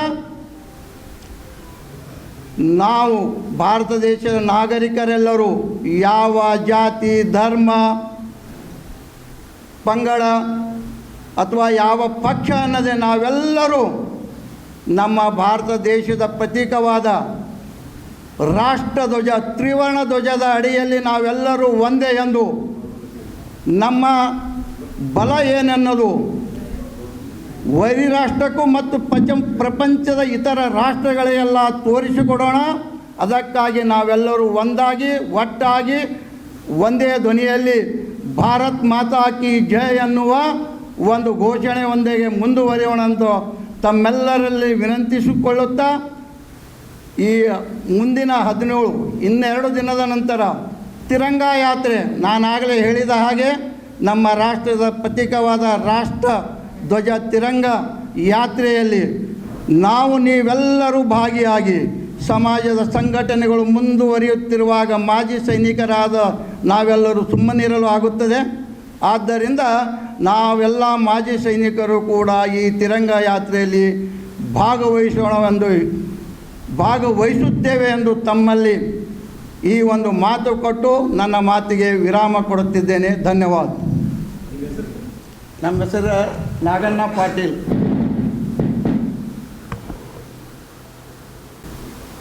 17ರಿಂದ ಏನು ಶುರು ಆಗ್ತಾಯಿದೆ. ಇದು ಒಂದು ರಾಷ್ಟ್ರೀಯ ರಕ್ಷಣೆಗಾಗಿ ಏನು ಮೊನ್ನೆ ತಾನೇ ಅಂದರೆ 22 ಏಪ್ರಿಲ್ಗೆ ಉಗ್ರರ ಒಂದು ದಾಳಿಯಿಂದ ನಮ್ಮ ದೇಶದ ನಾಗರಿಕರ ಮೇಲೆ ಅದು ನಮ್ಮ ಧರ್ಮ ಜಾತಿ ಕೇಳಿಕೊಂಡು ಯಾವ ರೀತಿ ಒಂದು ಅನ್ಯಾಯ ಇವರು ಎಸಗಿದ್ರು ಈ ಉಗ್ರರು, ಅವರ ಒಂದು ಉಗ್ರ ಒಂದು ಅನ್ಯಾಯಕ್ಕೆ ನಮ್ಮ ರಾಷ್ಟ್ರದ ವತಿಯಿಂದ ನಮ್ಮ ಸೈನಿಕರು ಹಾಗೂ ನಮ್ಮ ದೇಶದ ಪ್ರಧಾನಮಂತ್ರಿಗಳು ಏನು ದಿಟ್ಟ ಉತ್ತರ ಕೊಟ್ಟಿದ್ದಾರೆ. ಅದಕ್ಕೆ Kalyana Karnataka chamber of commerce ಹಾಗೂ ಕಲಬುರಗಿ ವತಿಯಿಂದ ನಾವು ಒಂದು ಸ್ವಾಗತ ಹೇಳ್ತೇವೆ. ಇದೇ ರೀತಿ ಯಾರೇ ಆಗಲಿ ನಮ್ಮ ದೇಶದ ಕಡೆಗೆ ಕಣ್ಣೆತ್ತಿ ನೋಡಿದವರಿಗೆ ನಮ್ಮ ರಾಷ್ಟ್ರ ನಮ್ಮ ಸೈನಿಕರು ಸುಮ್ಮನೆ ಕೂತ್ಕೊಳ್ಳಲ್ಲ. ಈ ಒಂದು ಎಚ್ಚರಿಕೆಯ ಒಂದು ಗಂಟೆಯನ್ನು ಪಾಕಿಸ್ತಾನಕ್ಕೆ ನೀಡಿದ್ದಾರೆ ನಮ್ಮ ಸೈನಿಕರು. ಬರ್ತಕ್ಕಂಥ ದಿನಗಳಲ್ಲಿ ಈ ಸಿಂಧೂರ ಏನು ಒಂದು ಮಿಷನ್ ಶುರು ಆಗಿದೆ, ಇದು ಅಷ್ಟೇ, ಇದು ಇನ್ನೂ ಮುಗಿದಿಲ್ಲ. ನಮ್ಮ ಒಂದು ದೇಶದ ನಮ್ಮ ನಾಗರಿಕರ ಮೇಲೆ ಯಾವ ರೀತಿ ಒಂದು ಅತ್ಯಾಚಾರ ಎಸಗ್ತಾ ಇದ್ದಾರೆ ಇವರು ಉಗ್ರರು, ಆ ಒಂದು ನಿಟ್ಟಿನಲ್ಲಿ ಉತ್ತರ ಕೊಟ್ಟಿದ್ದೇವೆ. ಅದೇ ರೀತಿ ಮುಂಬರುವ ದಿನಗಳಲ್ಲಿ ಈ ಆಪರೇಷನ್ ಸಿಂಧೂರ್ ಇದು ಹಂತ ಹಂತವಾಗಿ ಇದು ಶುರು ಆಗ್ತಾನೆ ಇರ್ತದೆ. ಯಾವ ರೀತಿ ಒಂದು ಎಲ್ಲ ರಾಷ್ಟ್ರಗಳು ಮಧ್ಯಸ್ಥಿಕೆ ವಹಿಸ್ಕೊಂಡು ಇವತ್ತು ಅಮೆರಿಕ ಆಗಿರ್ಬೋದು, ಚೀನಾ ಆಗಿರ್ಬೋದು, ಬೇರೆ ಬೇರೆ ದೇಶಗಳು ಮಧ್ಯಸ್ಥಿಕೆ ವಹಿಸಿ ಈ ಒಂದು ಯುದ್ಧ ವಿರಾಮವನ್ನು ಘೋಷಿಸಿದೆ ಭಾರತ. ಅದರ ತಕ್ಕಂತೆ ಪಾಕಿಸ್ತಾನ ಕೂಡ ಅದಕ್ಕೆ ಕೋಆಪ್ರೇಟ್ ಮಾಡಿ ಏನು ನಮಗೆ ಈ ರೀತಿಯ ಉಗ್ರರ ಒಂದು ಆ್ಯಕ್ಟಿವಿಟೀಸ್ ಆಗಲಾರ್ದು ನೋಡಿಕೊಂಡ್ರೆ ಇದು ಒಳ್ಳೆಯದು. ಅದಲ್ಲದೆ ಇವತ್ತಿನ ದಿವಸ ನಮ್ಮ ದೇಶದ ನಮ್ಮ ರಾಜ್ಯದ ಮುಖ್ಯಮಂತ್ರಿಗಳಾಗಿರ್ಬೋದು ಮತ್ತು ದೇಶದ ಎಲ್ಲ ಒಂದು ಹಿರಿಯ ಒಂದು ರಾಜಕಾರಣಿಗಳಿರ್ಬೋದು, ಎಲ್ಲರೂ ಕೂಡ ಈ ಒಂದು ಏನು ಆಪರೇಷನ್ ಸಿಂಧುಗೆ ಎಲ್ಲರೂ ಒಂದು ಏನು ಯಾವ ರೀತಿ ಉತ್ತರ ಕೊಟ್ಟಿದ್ದು ಎಲ್ಲರೂ ಸ್ವಾಗತ ಮತ್ತು ಧನ್ಯವಾದಗಳನ್ನು ನಮ್ಮ ಸೈನಿಕರು ತಿಳಿಸಿದ್ದಾರೆ. ನಮ್ಮ ರಾಜ್ಯದ ಮುಖ್ಯಮಂತ್ರಿಗಳಿಗೂ ಕೂಡ ಹಾಗೂ ನಮ್ಮ ದೇಶದ ಪ್ರಧಾನಮಂತ್ರಿಯವರಿಗೆ ನಾನು ಮತ್ತೊಮ್ಮೆ ಮನವರಿಕೆ ಮಾಡಿಕೊಡ್ತೀನಿ. ಯಾವುದೇ ರೀತಿಯ ಒಂದು ಪಕ್ಷ ಭೇದ ಭಾವ ಇಲ್ಲದೇ ಇವತ್ತಿನ ದಿವಸ ತಾವು ಇದ್ದರೆ ನಾವು ಕೂಡ ದೇಶದ ಸಲುವಾಗಿ ಎಲ್ಲರೂ ನಾವು ಇದ್ದೇವೆ. ಇವತ್ತಿನ ದಿವಸ ಎಲ್ಲ ನಮ್ಮ ಕಲ್ಯಾಣ ಕರ್ನಾಟಕ ಚೇಂಬರ್ ಆಫ್ ಕಾಮರ್ಸ್ನ ಎಲ್ಲ ಅಫಿಲೇಟೆಡ್ ಅಸೋಸಿಯೇಷನ್ ಕೂಡ ಈ ಒಂದು ಏನು ತಿರಂಗ ಯಾತ್ರೆ ರಾಷ್ಟ್ರ ರಕ್ಷಣೆಗಾಗಿ ಮಾಡ್ತಾಯಿದ್ದೀವಿ. ನಮ್ಮ Kalyana Karnataka chamber of commerce ಪೂರ್ತಿ ಎಲ್ಲ ಅಫಿಲೇಟೆಡ್ ಅಸೋಸಿಯೇಷನ್ಗಳು ಇದಕ್ಕೆ ಸದಾ ತಮಗೆ ಬೆಂಬಲವಾಗಿ ನಿಲ್ತೀವಿ ಅಂತ ಈ ಒಂದು ಸಂದರ್ಭದಲ್ಲಿ ತಿಳಿಸ್ತಾ, ಬಂದಂಥ ಎಲ್ಲ ನನ್ನ ಮಾಧ್ಯಮ ಮಿತ್ರರಿಗೆ ನನ್ನ ಕಡೆಯಿಂದ ಏನು ಸಂದೇಶ ಅಂದರೆ, ರಾಷ್ಟ್ರಕ್ಕಾಗಿ ನಾವೆಲ್ಲರೂ ನಮಗಾಗಿ ರಾಷ್ಟ್ರ ಏನು ಕೊಟ್ಟಿದೆ ಅಂತ ಎಲ್ಲರಿಗೂ ಗೊತ್ತು. ನಾವು ರಾಷ್ಟ್ರಕ್ಕೆ ಏನು ಕೊಡ್ತೀವಿ ಅನ್ನೋದ್ರ ಬಗ್ಗೆ ಭಾಳ ಒಂದು ಮುಖ್ಯತೆ. ನಾವು ಇವತ್ತು ದಿವಸ ಹುಟ್ಟಿ ಬಂದೀವಿ. ನಾವು ಈ ದೇಶದಲ್ಲಿ ನಾವೆಲ್ಲರೂ ಭಾರತ ಮಾತೆ ಮಕ್ಕಳಾಗಿ ಏನು ನಾವು ಇಲ್ಲಿವರೆಗೆ ಬೆಳೆದು ಬಂದೀವಿ. ಈ ಒಂದು ನಾವು ಋಣ ತೀರಿಸಬೇಕು, ನಮ್ಮ ದೇಶದ ಋಣ ನಾವು ತೀರಿಸಬೇಕು. ನಾವು ಯಾವ ರೀತಿಯಲ್ಲಿ ಈ ಋಣ ತೀರಿಸ್ತೀವಿ ನಮ್ಮ ಭಾರತ ಮಾತೆದಂತ ಎಲ್ಲರೂ ತಿಳ್ಕೊಂಡು ಬರ್ತಕ್ಕಂಥ ದಿನಗಳಲ್ಲಿ ಎಲ್ಲರೂ ಕೂಡಿಕೊಂಡು ಯಾವುದೇ ಪಕ್ಷ ಯಾವುದೇ ಜಾತಿ ಧರ್ಮ ಇಲ್ಲದೆ ನಾವೆಲ್ಲರೂ ಕೂಡಿಕೊಂಡು ಹೋಗೋಣ ಅಂತ ಈ ಸಂದರ್ಭದಲ್ಲಿ ತಿಳಿಸ್ತಾ ನಾನು ಮಾತಿಗೆ ವಿರಾಮ ಕೊಡ್ತೀನಿ. ಎಲ್ಲರಿಗೂ ಧನ್ಯವಾದಗಳು. ಸುದ್ದಿಗೋಷ್ಠಿಯಲ್ಲಿ ಶರಣಗೌಡ ಪಾಟೀಲ್, ಡಾಕ್ಟರ್ ಶಿವಕುಮಾರ್ ಶರ್ಮಾ, ದತ್ತು ಕುಲಕರ್ಣಿ, ಸಾಗರ್ ಅಂಗಡಿ, ಬಸವ ಶೆಟ್ಟಿ, ಮಾಳಪ್ಪ ಪೂಜಾರಿ ಸೇರಿದಂತೆ ಇತರರು ಉಪಸ್ಥಿತರಿದ್ದರು. Bureau report in Gulbarga news. ವಿದ್ಯಾರ್ಥಿಗಳ ಭವಿಷ್ಯದ ಹಾದಿಗೆ ಮಾರ್ಗದರ್ಶಿಯಾದ the Hindu education plus career counselling 23ನೇ ಆವೃತ್ತಿಯು ರಾಜ್ಯದಾದ್ಯಂತ ವಿವಿಧೆಡೆ ಆರಂಭಗೊಂಡಿದೆ ಎಂದು ದಿ ಹಿಂದೂ ಪತ್ರಿಕೆಯ ರಘುನಂದನ್ ಅವರು ತಿಳಿಸಿದ್ದಾರೆ. ಕಲಬುರಗಿ ನಗರದ ಪತ್ರಿಕಾ ಭವನದಲ್ಲಿ ಸುದ್ದಿಗೋಷ್ಠಿ ನಡೆಸಿ ಮಾತನಾಡಿದ ಅವರು, ವಿದ್ಯಾರ್ಥಿಗಳ ಭವಿಷ್ಯದ ಹಾದಿಗೆ ಮಾರ್ಗದರ್ಶಿಯಾದ the Hindu education plus career counselling 23ನೇ ಆವೃತ್ತಿಯು ರಾಜ್ಯದಾದ್ಯಂತ ವಿವಿಧೆಡೆ ಆರಂಭಗೊಂಡಿದೆ. ಕಲಬುರಗಿಯಲ್ಲಿ ಮೇ 18ರಂದು ಭಾನುವಾರ ಬೆಳಿಗ್ಗೆ 9:30ಕ್ಕೆ ಪೂಜ್ಯ ದೊಡ್ಡಪ್ಪ ಅಪ್ಪ ಸಭಾ ಮಂಟಪದಲ್ಲಿ ಹಮ್ಮಿಕೊಳ್ಳಲಾಗಿದೆ. ಬೆಳಗ್ಗೆ 9ರಿಂದ ವಿದ್ಯಾರ್ಥಿಗಳ ನೋಂದಣಿ ಆರಂಭವಾಗಲಿದ್ದು, ವೈದ್ಯಕೀಯ, ಎಂಜಿನಿಯರಿಂಗ್ ಸಹಿತ ವೃತ್ತಿಪರ ಕೋರ್ಸ್ಗಳು, ಸಿಇಟಿ, ನೀಟ್, ಸಿಎ, ಸಿಎಸ್ ನಂತಹ ಪ್ರವೇಶ ಪರೀಕ್ಷೆಗಳು, ವಿಜ್ಞಾನ, ಕಲಾ, ಕಾಮರ್ಸ್ ಹಾಗೂ ಕಾನೂನು ಹೀಗೆ ವಿವಿಧ ಪದವಿ ಮತ್ತಿತರ ಶಿಕ್ಷಣಕ್ಕೆ ಸಂಬಂಧಿಸಿದ ವಿಷಯಗಳ ಬಗ್ಗೆ ವಿದ್ಯಾರ್ಥಿಗಳಿಗೆ ಅಗತ್ಯ ಮಾರ್ಗದರ್ಶನ ನೀಡಲಾಗುವುದು. ಕಾರ್ಯಕ್ರಮದ ಮುಖ್ಯ ಅತಿಥಿಯಾಗಿ ಕಲಬುರಗಿಯ ಜಿಲ್ಲಾಧಿಕಾರಿ ಫೌಜಿಯಾ ತರ್ನುಮ್ ಹಾಗೂ ಕಲಬುರಗಿ ಪೊಲೀಸ್ ಆಯುಕ್ತರಾದ ಡಾಕ್ಟರ್ ಶರಣಪ್ಪ ಎಸ್ಟಿ ಅವರು ಆಗಮಿಸಿ ಕೇಂದ್ರ ಲೋಕಸೇವಾ ಆಯೋಗದ ಪರೀಕ್ಷೆಗಳ ಬಗ್ಗೆ ಮಾಹಿತಿ ನೀಡಲಿದ್ದಾರೆ. ಕಲ್ಯಾಣ ಕರ್ನಾಟಕದ ಚೇಂಬರ್ ಆಫ್ ಕಾಮರ್ಸ್ ಮತ್ತು ಇಂಡಸ್ಟ್ರೀಸ್ನ ಅಧ್ಯಕ್ಷರಾದ ಶರಣಪ್ಪ ಎಂ ಪಪ್ಪ ಸಮಾರಂಭದಲ್ಲಿ ಉಪಸ್ಥಿತರಿರುವವರು. ಚಾರ್ಟೆಡ್ ಅಕೌಂಟೆಂಟ್ ಕುರಿತು ಮಾತನಾಡಲು ಸಿಎ ಸುಮಿತ್ ಆರ್ ಭರಡಿಯಾ, ಇಂಜಿನಿಯರಿಂಗ್ ಕುರಿತು ಮಾತನಾಡಲು ಡಾಕ್ಟರ್ ಸಂಗಪ್ಪ ಎಸ್ಬಿ, ಸ್ನಾತಕೋತ್ತರ ಶಿಕ್ಷಣ ಕುರಿತು ಮಾತನಾಡಲು ವಿಟಿಯು ಪ್ರಾದೇಶಿಕ ನಿರ್ದೇಶಕರಾದ ಡಾಕ್ಟರ್ ಬಿ ಶಂಭುಲಿಂಗಪ್ಪ, ಸಿಇಟಿ ಕುರಿತು ಮಾತನಾಡಲು ಕೆಇಎ ವತಿಯಿಂದ ನೋಡಲ್ ಅಧಿಕಾರಿ ನಾಗರಾಜ್ ಎಂ ಹಾಗೂ ಇನ್ನಿತರ ಶಿಕ್ಷಣಗಳ ಕುರಿತು ಮಾಹಿತಿ ನೀಡಲು ಸಿನ್ಮಾ ಸಂಸ್ಥೆಯ ಸೈಯದ್ ಸಾದತ್ ಪಾಷಾ ಆಗಮಿಸಲಿದ್ದಾರೆ. ದ್ವಿತೀಯ ಪಿಯುಸಿ ಪಾಸಾದ ಹಾಗೂ ಪದವಿಯಲ್ಲಿ ಓದುತ್ತಿರುವ ವಿದ್ಯಾರ್ಥಿಗಳು ಈ ಕೆರಿಯರ್ ಕೌನ್ಸೆಲಿಂಗ್ ಕಾರ್ಯಕ್ರಮದಲ್ಲಿ ಭಾಗವಹಿಸಬಹುದಾಗಿದೆ. ವಿದ್ಯಾರ್ಥಿಗಳು ಮತ್ತು ಪೋಷಕರು ಹಾಗೂ ಶಿಕ್ಷಣ ಸಂಸ್ಥೆಗಳ ನಡುವೆ ಸಂಪರ್ಕ ಕೊಂಡಿಯಾಗಿ ಕಾರ್ಯನಿರ್ವಹಿಸುವ ಈ ಕೆರಿಯರ್ ಕೌನ್ಸೆಲಿಂಗ್ನ ಸೂಕ್ತ ಮಾರ್ಗದರ್ಶನದಿಂದಾಗಿ ವಿದ್ಯಾರ್ಥಿಗಳು ಶೈಕ್ಷಣಿಕ ಜೀವನದಲ್ಲಿ ಸರಿಯಾದ ಕೋರ್ಸ್ಗಳನ್ನು ಆಯ್ಕೆ ಮಾಡಿಕೊಳ್ಳಲು ನೆರವಾಗಲಿದೆ. ಕಾರ್ಯಕ್ರಮದ ಕೊನೆಯಲ್ಲಿ ದಿ ಹಿಂದೂ ಪತ್ರಿಕೆಯ ಕೆರಿಯರ್ ಕೌನ್ಸೆಲಿಂಗ್ ಆ್ಯಂಡ್ ಬುಕ್ ಉಚಿತವಾಗಿ ನೀಡಲಾಗುವುದು. ಹೆಚ್ಚಿನ ಮಾಹಿತಿಗಾಗಿ 9488871815 ಸಂಖ್ಯೆಗೆ ಕರೆ ಮಾಡಲು ತಿಳಿಸಿದರು. ಪೇಪರು 146 ವರ್ಷಗಳು ತಮಗೆಲ್ಲರಿಗೂ ಗೊತ್ತಿರೋಂಗೆ ಎಲ್ಲ ಆಗಿದೆ. ಹಾಗೆ Hindu news paper it is known for is news credibility ಎಲ್ಲನೂ. ಸೊ ಇದೇ ಥರ ನಾವು ಕರ್ನಾಟಕದಲ್ಲಿ Hindu career education plus career counselling 2025 ಮಾಡ್ತಾಯಿದ್ದೀವಿ. ಇದು 23 ವರ್ಷಗಳಿಂದ ಮಾಡ್ಕೊಂಬರ್ತಾಯಿದ್ವಿ. ಇದೇ ರೀತಿ ಕೊಯಂಬತ್ತೂರು, ಚೆನ್ನೈ ಎಲ್ಲ ಕಡೆನೂ ಮಾಡ್ತಾಯಿದ್ರು. ಇದರ ಮೂಲ ಉದ್ದೇಶ ಏನಪ್ಪ ಅಂದರೆ ವಿದ್ಯಾರ್ಥಿಗಳಿಗೆ ಮಾರ್ಗದರ್ಶನ ಕೊಡೋದು. 10th ಸ್ಟ್ಯಾಂಡರ್ಡ್ ಅದಾದಮೇಲೆ 12th ಸ್ಟ್ಯಾಂಡರ್ಡ್ ಆದಮೇಲೆ ಏನು ಮಾಡಬೇಕಂತ ಅವರು ಒಂದು ಕವಲು ದಾರಿಯಲ್ಲಿ ನಿಂತಿರ್ತಾರೆ, ಒಂದು ಸರ್ಕಲಲ್ಲಿ. ಯಾವ ಕಡೆ ಹೋಗಬೇಕಂತ ಅವ್ರಿಗೆ ದಾರಿ ಗೊತ್ತಿಲ್ಲದೆ ಇರೋ ಕಾರಣದಿಂದ we bring in lot of ಎಕ್ಸ್ಪರ್ಟ್ಸ್ನ, ವಿಜ್ಞಾನ, ವೈದ್ಯಕೀಯ, ಚಾರ್ಟೆಡ್ ಅಕೌಂಟೆಂಟು ಮತ್ತು career counselling. Apart from this ಯಾರು ಏನು ಮಾಡ್ತಾರೆ ಅಂತ ಅದನ್ನು ಮತ್ತು ಕೆರಿಯರ್ CET ಇಂದ ಒಬ್ಬರು KEA ಕರ್ನಾಟಕ ಎಕ್ಸಾಮಿನೇಷನ್ ಅಥಾರಿಟಿಯಿಂದ ಅವ್ರನ್ನೂ ಒಬ್ಬರನ್ನ ನಾವಿಲ್ಲಿ ಕರೆಸಿ ವಿದ್ಯಾರ್ಥಿಗಳಿಗೆ ಒಂದು ಅರ್ಧ ದಿನದ ಕಂಪ್ಲೀಟ್ ಮಾರ್ಗದರ್ಶನ ಇರುತ್ತೆ ಅವ್ರಿಗೆ. ಇದು ನಮ್ಮ ಪ್ರಮುಖವಾಗಿ ನಾವು ಕರ್ನಾಟಕದಲ್ಲಿ 10 ಜಿಲ್ಲೆಗಳಲ್ಲಿ ಮಾಡ್ತಾಯಿದ್ದೀವಿ. ಈ 17ನೇ ತಾರೀಕು ಬೀದರಲ್ಲಿ ಮಾಡ್ತೀವಿ. 18ನೇ ತಾರೀಕು ಬಂದು ನಮ್ಮ ಕಲಬುರಗಿನಲ್ಲಿ ನಾವು ಮಾಡೋದಕ್ಕೆ ಎಲ್ಲ ಯಶಸ್ವಿಯಾಗಿ ಮಾಡೋದಕ್ಕೆ ನಾವೆಲ್ಲ ಪ್ರಯತ್ನಗಳನ್ನು ತಯಾರಿ ಮಾಡ್ಕೊಂಡಿದ್ದೀವಿ. ಅದಕ್ಕೆ ತಮ್ಮ ಎಲ್ಲರ ಇದು ಹೆಚ್ಚಿನ ಮಾರ್ಗದರ್ಶನ ಹಾಗೂ ತಮ್ಮ ಹೆಚ್ಚಿನ ಇದು ಸ್ವಲ್ಪ ಅದು ಪಬ್ಲಿಸಿಟಿ ಆದರೆ ಹೆಚ್ಚು ಮಕ್ಕಳು ಬಂದು ಇದರಲ್ಲಿ ಬೆನಿಫಿಷಿಯಲ್ ಆಗ್ತಾರೆ ಅಂತ ಇದರ ಮೂಲ ಉದ್ದೇಶದಿಂದ ಈ ಪತ್ರಿಕಾಗೋಷ್ಠಿಯನ್ನು ಕರೆತಿದ್ದೀವಿ. Over to Raghunandan. ನಾನು ಹಿಂದೂ ದಿನಪತ್ರಿಕೆಯಲ್ಲಿ ಡೆಪ್ಯೂಟಿ ಜನರಲ್ ಮ್ಯಾನೇಜರ್ ಆಗಿ ಕೆಲಸ ಮಾಡ್ತಾಯಿದ್ದೀನಿ. ನಮ್ಮ ಕೊಲೀಗ್ಸ್ ಹೇಳ್ದಂಗೆ ಈ ಪತ್ರಿಕಾಗೋಷ್ಠಿಯಲ್ಲಿ ನಾವು ತಿಳಿಸೋದೇನೆಂದರೆ 23 ವರ್ಷದಿಂದ the Hindu education plus career counselling event ನಾವು ರಾಜ್ಯದ 10 ಜಿಲ್ಲೆಗಳಲ್ಲಿ ಮಾಡ್ತಾಯಿದ್ದೀವಿ. 26ನೇ ತಾರೀಕು ಬೆಂಗಳೂರು ಮತ್ತು ಹುಬ್ಬಳ್ಳಿಯಲ್ಲಿ ಮಾಡಿದ್ವಿ. 27ನೇ ತಾರೀಕು ದಾವಣಗೆರೆ, 3ನೇ ತಾರೀಕು ಮೈಸೂರು ಮತ್ತು ಈ 3ನೇ ಲೆಗ್ಗಲ್ಲಿ ನಾವು 17ನೇ ತಾರೀಕು ಬೀದರ್ ಅಲ್ಲಿ ಮಾಡ್ತಾಯಿದ್ದೀವಿ. ಪ್ಲಸ್ 17ನೇ ತಾರೀಕು ಸೇಮ್ ದಿನ ನಾವು ಮಂಗಳೂರಿನಲ್ಲಿ ಕೂಡ ಮಾಡ್ತಾಯಿದ್ದೀವಿ. 18ನೇ ತಾರೀಕು ತುಮಕೂರು ಮತ್ತು ಕಲಬುರಗಿಯಲ್ಲಿ ಮಾಡ್ತಾಯಿದ್ದೀವಿ. ಸೊ ಈ ಪ್ರೋಗ್ರಾಮ್ನಲ್ಲಿ ನಾವು 6 ರಿಂದ 7 ಥರ ಸ್ಪೀಕರ್ಗಳಿರ್ತಾರೆ ಮಾತಾಡಲಿಕ್ಕೆ. ಮೊದಲನೇದು UPSC ಸಿವಿಲ್ ಸರ್ವಿಸ್ ಬಗ್ಗೆ ಮಾತಾಡಲಿಕ್ಕೆ ನಮ್ಮ ಕಲಬುರಗಿಯಿಂದ DC ಮೇಡಮ್ ಫೌಜಿಯಾ ತರುಣಮ್ ಅವರು ಬರ್ತಾಯಿದ್ದಾರೆ. ಅವರು IAS ಬಗ್ಗೆ ಮಾತಾಡ್ತಾರೆ. ಹಾಗೆ ನಮ್ಮ ಡಾಕ್ಟರ್ ಶರಣಪ್ಪ SD ಅವರು IPS officer, police commissioner Kalaburagi ಅವರು IPS ಬಗ್ಗೆ ಮಾತಾಡಲಿಕ್ಕೆ ಬರ್ತಾಯಿದ್ದಾರೆ. ಹಾಗೆ ನಮ್ಮ CA ಬಗ್ಗೆ ಮಾತಾಡಲಿಕ್ಕೆ chartered account of the chartered accounts of India ವತಿಯಿಂದ ಈ ಕಲಬುರಗಿ ಜಾಗದ ಸೆಕ್ರೆಟರಿ ಆಗಿರುವ CA ಸುಮಿತ್ ಆರ್ ಬಾರ್ಡಿಯಾನವರು CA ಬಗ್ಗೆ ಮಾಹಿತಿ ಕೊಡ್ತಾ ಇದ್ದಾರೆ.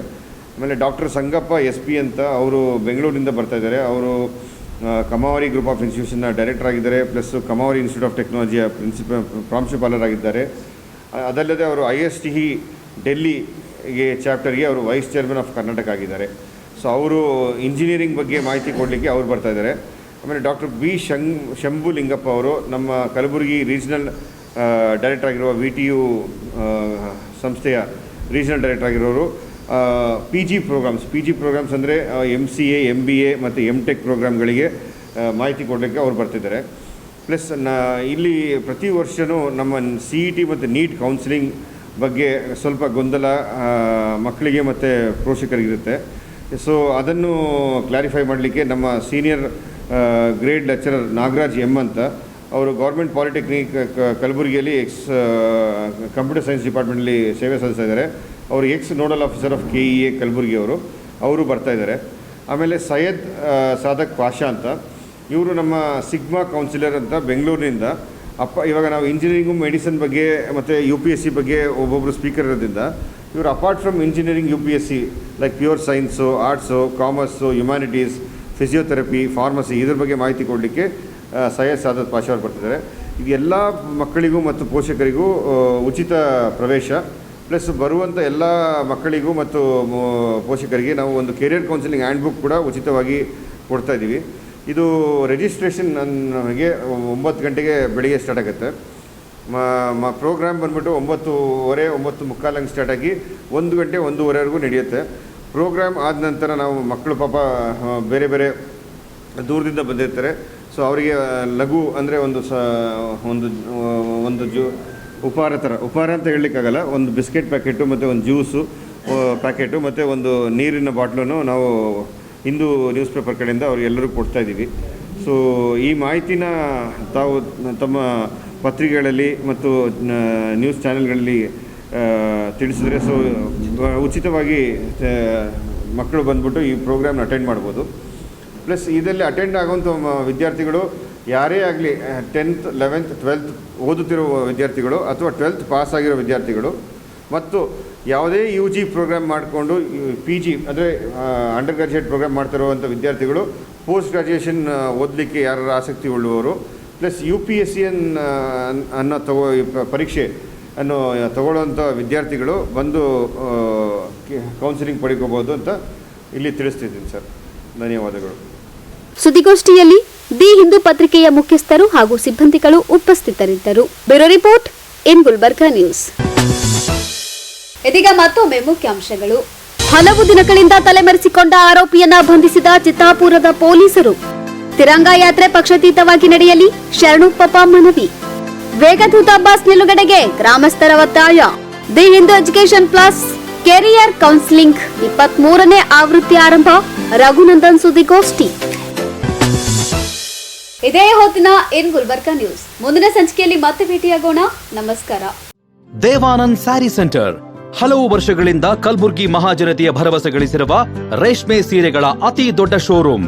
ಹಬ್ಬಗಳು, ಮದುವೆ, ಉಪನಯನ ಹಾಗೂ ನಿಮ್ಮ ಮನೆಯ ಶುಭ ಸಮಾರಂಭಗಳಿಗೆ ಬೇಕಾಗುವ ರೇಷ್ಮೆ ಸೀರೆಗಳಿಗೆ ದೂರದ ಬೆಂಗಳೂರು, ಹೈದರಾಬಾದ್ ನಗರಗಳಿಗೆ ಹೋಗುವ ಅಗತ್ಯವಿಲ್ಲ. ದೇವಾನಂದ್ ಸ್ಯಾರಿ ಸೆಂಟರ್ ನೀಡುತ್ತಿದೆ ಎಕ್ಸ್ಕ್ಲೂಸಿವ್ ಸಿಲ್ಕ್ ಸ್ಯಾರಿ ಕಲೆಕ್ಷನ್ಸ್.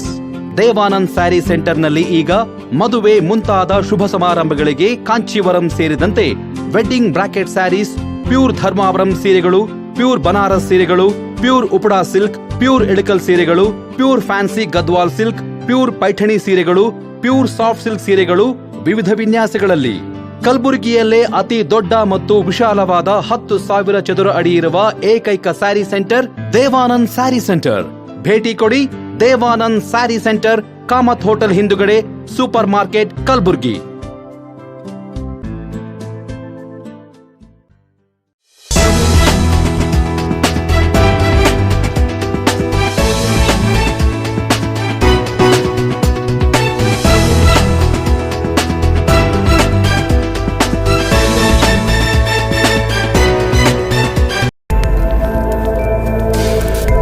ಇನ್ ಗುಲ್ಬರ್ಗಾ ವಾರ್ತೆಗಳ ಪ್ರಾಯೋಜಕರು Devanand sari centre, super market, Kalaburagi.